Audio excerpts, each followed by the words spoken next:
story takes place in India, in the forest region near Kanda, in the Kumon area. The Kanda tiger was a male Bengal tiger. In the beginning, he lived a normal life in the jungle.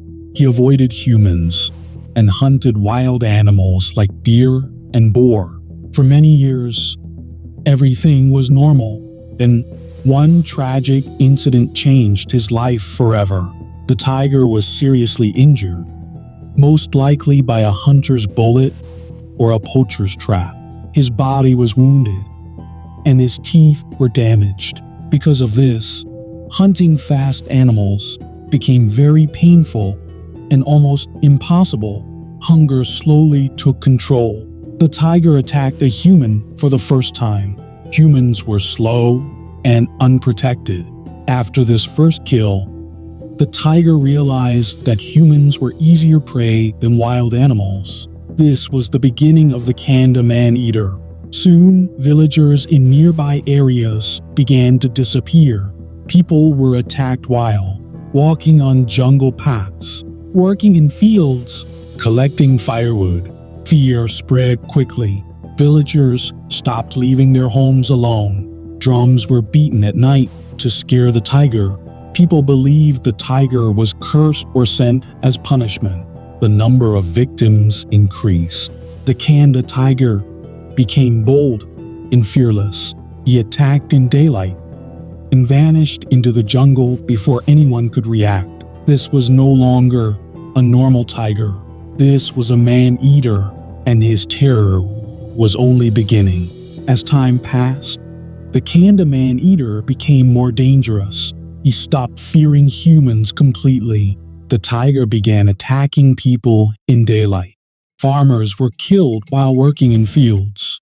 Villagers were attacked on forest paths. Sometimes, the tiger killed someone and disappeared before anyone could help. Fear spread everywhere. People stopped going to the jungle. Crops were left unattended.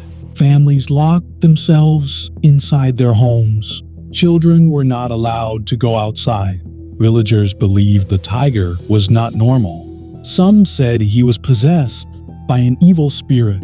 Others believed he could not be killed. Because of fear, many people refused to help hunters. The government sent local hunters and soldiers. They tried many methods, setting traps, firing guns into the forest, organizing large hunting parties. But the tiger was too smart. He learned to recognize danger. When he heard gunshots or smelled humans, he vanished silently. Many times, hunters saw him, but he escaped every time. The death count continued to rise. Villagers lost all hope. Entire areas were slowly becoming empty. People begged the authorities for help. Once again, only one name was trusted: Jim Corbett. By this time, Jim Corbett was known for stopping deadly man-eaters. The government requested him to come and stop the Kanda tiger. At first, Corbett hesitated. He knew this tiger was clever, injured, and extremely dangerous. But when he saw the suffering of villagers, he finally agreed. Jim Corbett entered the Kanda forests. He studied attack locations. He listened to villagers. He followed pug marks carefully. Very soon, Corbett understood one thing clearly: this tiger would not be easy to kill. This hunt would test his courage and patience like never before. Jim Corbett began tracking the Kanda Man-Eater very carefully. This tiger was not like others. He was smart, experienced, and fearless. He knew the jungle very well and understood human behavior. Corbett realized that one small mistake could mean death. Every day, Corbett walked through the forest alone. He followed pug marks on mud and sand. He studied broken grass and scratch marks on trees. He checked places where people were killed. Slowly, a dangerous truth became clear.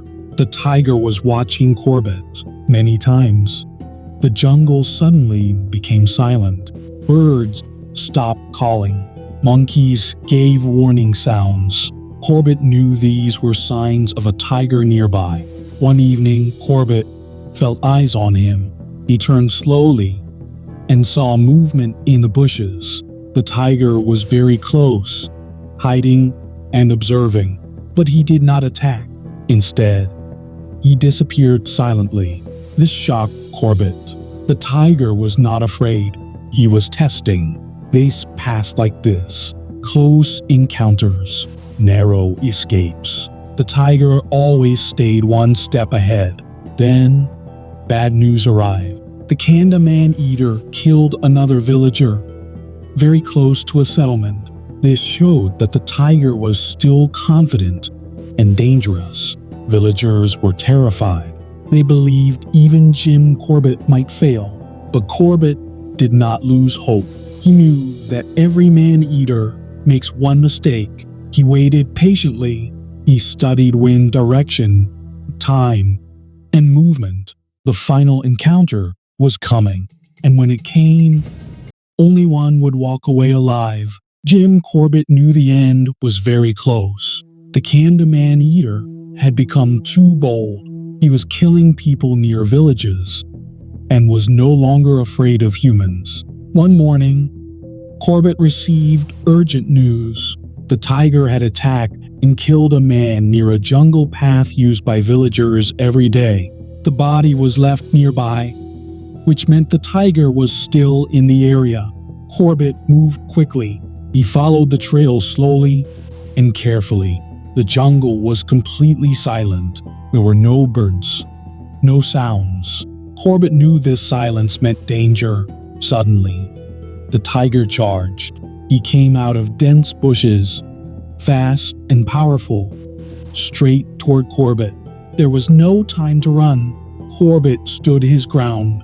He raised his rifle and fired. The first shot hit the tiger, but he did not stop. The tiger roared loudly and tried to charge again.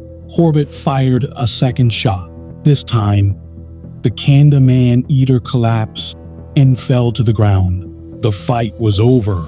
After making sure the tiger was dead, Corbett examined the body. He found that the tiger was old and badly injured. His teeth were damaged, and his body showed signs of long-term pain and weakness. This explained everything. The tiger could no longer hunt wild animals. Hunger and pain had turned him into a man-eater. When villagers heard the news, they came out slowly.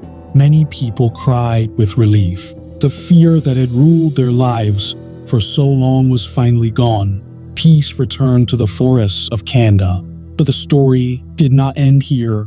After the Kanda Man-Eater was killed, Jim Corbett did not feel proud. He felt heavy-hearted. Corbett believed the tiger was not born a killer. He explained that the tiger became a man-eater because of injury, old age, and human actions. Pain and hunger forced the tiger to choose humans as prey. Corbett shared a strong message with everyone. He said that when humans shoot animals, set traps in forests, destroy natural habitats, animals are pushed into desperate situations. The Kanda Man-Eater was not a monster. He was a victim of broken balance between humans and nature. After this hunt, Jim Corbett spoke more strongly about wildlife protection. He warned that if forests are not protected, more man-eaters will be created in the future. Later, Corbett wrote about such tigers in his books. These stories help people understand that killing animals is not the solution. Preventing injuries, protecting prey, and respecting forests is the real answer. Today, Jim Corbett is remembered not as a hunter, but as a conservationist. The story of the Kanda Man-Eater teaches us one important lesson. When nature is disturbed, danger follows. Respect wildlife, protect forests, maintain balance. Only then can humans and animals live without fear.